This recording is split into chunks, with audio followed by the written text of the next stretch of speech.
دوستو اگر ابھی تک آپ نے اسلامک سولوشن چینل کو سبسکرائب نہیں کیا تو بیل کا بٹن دبا کر سبسکرائب کریں تاکہ آپ کو نیو ویڈیوز کے نوٹیفیکیشن بر وقت پہنچ سکیں۔ اعوذ باللہ من الشیطان الرجیم، بسم اللہ الرحمن الرحیم۔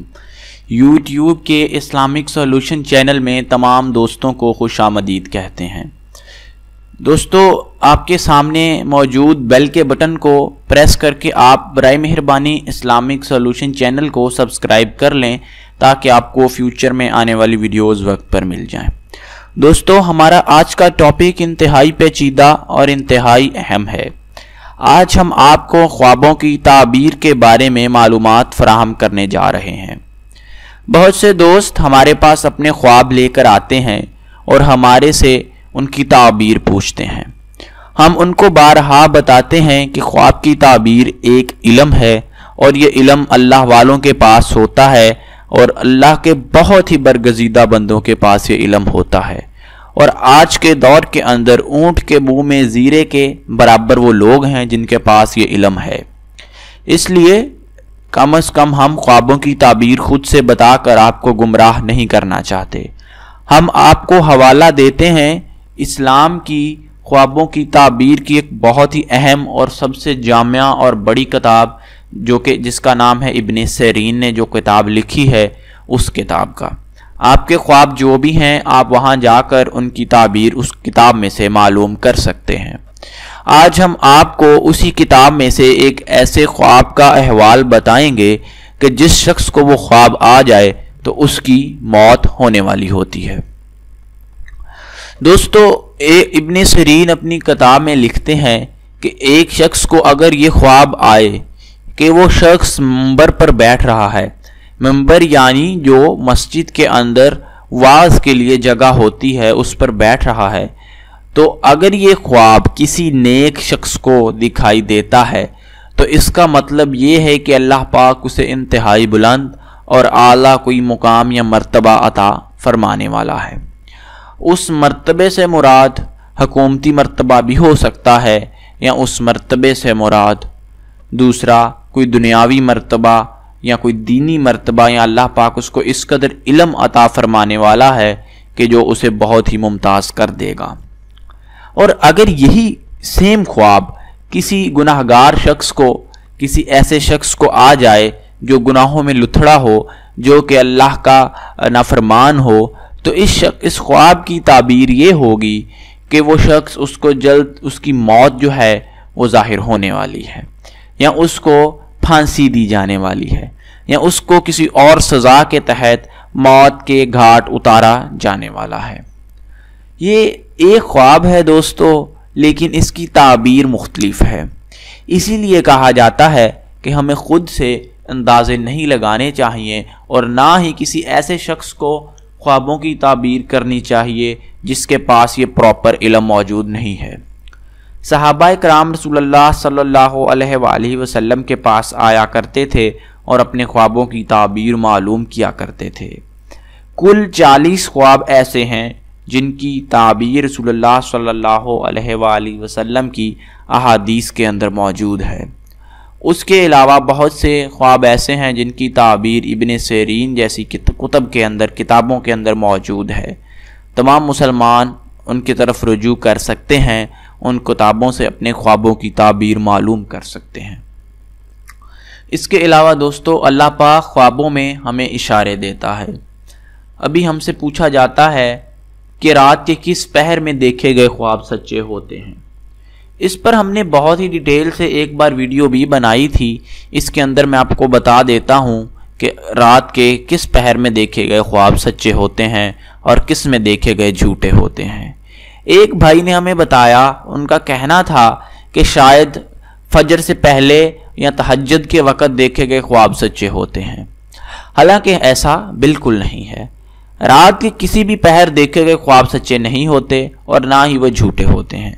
وقت جو ہے وہ خواب کے سچے یا جھوٹے ہونے کا تعین نہیں کر سکتا۔ کسی بھی وقت دیکھے گئے خواب سچے ہو سکتے ہیں۔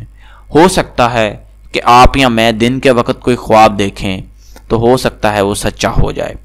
تو اس لیے آپ ان تمام غلط العاموں سے بھی بچیے اور